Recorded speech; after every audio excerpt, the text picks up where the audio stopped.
Ndagusuhuje inshuti muvandimwe wowe gutwumvira kuri izi mikoro Rwanda Media News, waba uri mu Rwanda mu bice bitandukanye cyangwa waba uri kutwumvira mu mahanga.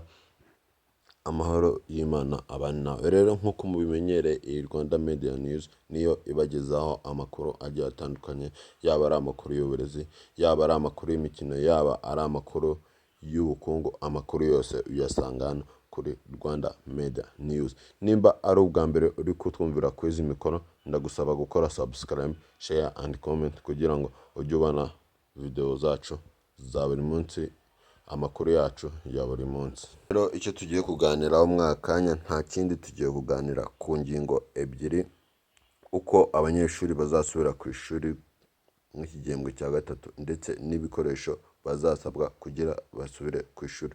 Rero wowe nta kindi nagushishikariza, ni ukuguma kuri izi mikoro kugira uze kumva neza nta kigucitse, tanu kwa tanu, kugira uze kumva igihe umunyeshuri wawe azasubira ku ishuri, ndetse na bimwe mu bikoresho azitwaza kugira abe yasubira ku ishuri, agomeze gukurikirana amasomo yiwe atamucitse. Murabizi neza yuko mu ngendo z'abanyeshuri kuva ku ishuri kujya ku ishuri hazamo ibibazo bigiye bitandukanye, ariko leta yasizeho uburyo bwizewe 100% bw'uko abanyeshuri bazagenda ku ishuri. Nk'uko mubizi, uturere 30 two mu Rwanda uko tuzagenda dukurikiranye kuva ku karere ka mbere kugeza ku karere ka nyuma, bikakorwa mu mucyo, kandi uturere tugenda mu minsi igiye itandukanye. Ubwo rero ndagushishikariza gutega amatwi wumve neza uko umunyeshuri wazasubira ku ishuri. Nawe nimba uri umunyeshuri kubyumva, tega amatwi umenye uko akarere kawe kazagendera, kugira ngo ubashe kwitegura byuzuye kandi uzagerere ku gihe ku masomo, kugira hatazagira isomo na rimwe rigucika. Nk'uko mubizi neza rero, kuko iyo ugeze ku ishuri wakererewe bituma unabasha gutangira igihembwe utiga neza.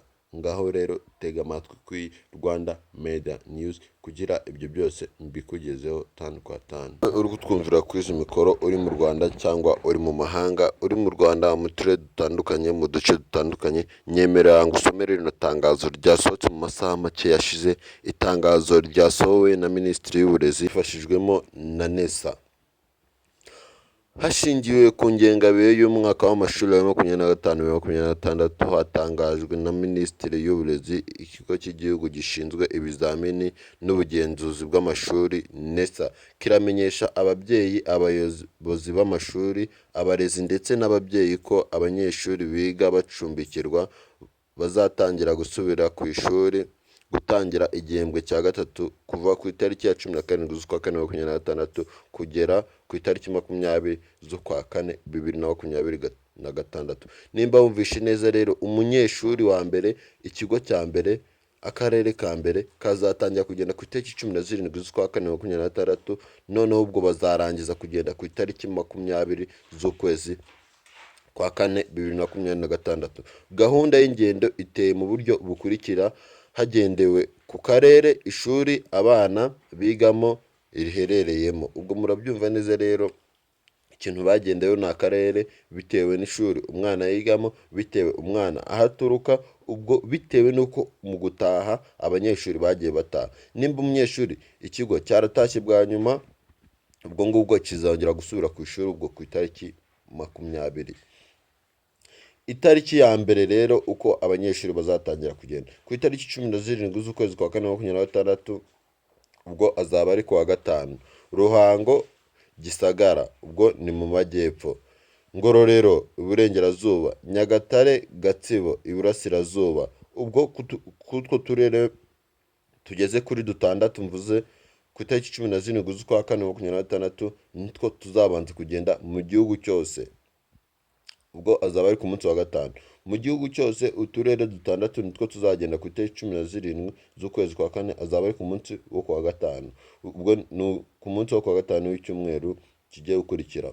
Ku itariki 18 z'ukwezi kwa kane 2026, ubwo azaba ari ku wa gatandatu. Muhita mubyumva neza. Huye, Nyamagabe, ubwo ni mu majyepfo, Nyabihu, Rubavu iburengerazuba, Burera iburasirazuba, Rwamagana, Kayonza iburasirazuba. Ubwo utwo turere natwo mvuze tugiye kugera kuri 7 tuzagenda ku wa gatandatu. Turere tuzagenda ku wa gatandatu tuzagenda ari twonyine mu gihugu hose. Ubwo buri munyeshuri wiga muri ako karere arasabwa kugendera ku gihe, kugira ngo azabashe gufatira amasomo ku gihe. Ku itariki 19 z'ukwezi kwa kane 2026 azaba ari ku munsi wo ku cyumweru. Ubwo uturere tuzagenda ni Nyanza, Kamonyi mu majyepfo, Karongi, Rutsiro iburasirazuba, Rulindo, Gakenke amajyaruguru, Ngoma, Kirehe iburasirazuba. Utwo turere nitwo tuzagenda ku munsi wo ku cyumweru twonyine mu gihugu.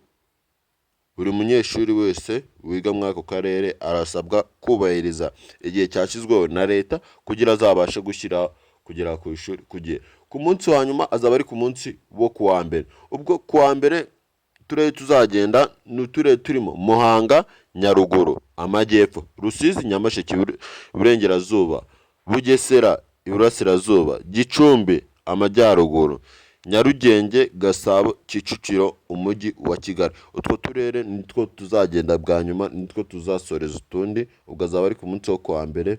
Rero mubyeyi, munyeshuri urasabwa kubahiriza iki gihe cyashyizweho na leta kugira ngo uzabashe gufatira amasomo yawe ku gihe, kuko nujya ku ishuri ku munsi wawe warenze bizatuma ugera aho mugomba gufatira imodoka usange byabaye ibibazo, wateje ibibazo muri gare, bitume rero unacikiriza amasomo yawe ugomba gufatira ku ishuri. Ubwo buri kigo gifite uko cyashyizeho kalendere yabo. Murabizi neza yuko umunyeshuri ageze ku ishuri bamukubita welcome test, agakora welcome test, bagerebe ko mbese iyo umunyeshuri tumwohereje mu biruhuko aba agomba no akora na etide nk'uko tuba twabimubwiye, mbese holiday package tuba twamuhaye arayakora. Ibyo byose rero ubwo buri kigo cyose kiba gifite gahunda yacyo uko kiba cyabiteguye. Rero icyitonderwa, iri tangazo ryasohowe n'uburezi bw'igihugu cyacu bwasizeho n'icyitonderwa. Icyitonderwa kiragira ati ababyeyi barasaba kubahiriza gahunda y'ingendo bohereza abana hakiri kare. Nk'uko nari maze kubivuga hejuru, rero buri mubyeyi arasaba kohereza umwana wiwe hakiri kare kugira ngo umwana we azabashe gufatira amasomo ku ishuri nta kimucitse, kuko iyo umwana ageze ku ishuri hakiri kare bituma abasha kuba yategura ibintu bye neza, akaba yabishyira ku murongo. Ikindi cyitonderwa rero, abanyeshuri bose barasabwa kugenda bambaye umwambaro w'ishuri. Yes, ugomba kugenda wambaye umwambaro w'ishuri kuko ugiye ku ishuri. Iyo wambaye umwambaro w'ishuri uba utandukanye n'undi muntu, serivisi baguha ibitandukanye n'iy'umuntu. Babyeyi barasabwa guha abana babo amafaranga y'urugendo azabajyana ku ishuri ndetse n'amafaranga y'urugendo azabagarura basoje igihembwe cya gatatu. Abashinzwe uburezi mu turere no mu mirenge barasabwa gukurikirana iki gikorwa, yaba ubwo ni mu magare, ahantu hose, ubwo kugira abanyeshuri bazabashe kugerera ku ishuri igihe. Minisiteri y'uburezi yashyizeho uburyo bwo korohereza abanyeshuri baca mu mujyi wa Kigali, abanyeshuri bava mu mujyi wa Kigali bagiye kwiga ahandi hantu. Bose abo banyeshuri bose bazajya bafatira imodoka kuri Kigali Pele Stadium. Bazajya bafatira imodoka kuri Kigali Pele Stadium iherereye i Nyamirambo. Ubwo ngubwo buri munyeshuri wese azajya agera muri Kigali Pele Stadium mbere ya saa 9. Umunyeshuri uzagera muri Kigali Pele Stadium nyuma ya saa 9, ubwo ngubwo nta kintu azafashwa kuko ubwo stade iba yamaze gufungwa. Rero nimba ariyo gahunda leta yadushyiriyeho, wowe munyeshuri, wowe mubyeyi, nta kindi nakubwira, ubahiriza iyi gahunda kugira ngo umunyeshuri wawe azabashe kugera ku ishuri ku gihe kandi abashe gufatira amasomo ku gihe. Kuko iyo umunyeshuri, nk'uko nagomeje kubivuga hejuru, iyo umunyeshuri afatiye amasomo ku gihe bituma igihembwe cyiwe akiga atuje nta pressure kandi akabasha guperforminga neza. Kuko iyo umunyeshuri ageze ku ishuri bitinze bishobora kumuviramo ibihano, akaba yatangira kwiga ari mu bihano. Rero bikazatuma adakomeza amasomo yiwe nk'uko byagakwiriye ku munyeshuri wese.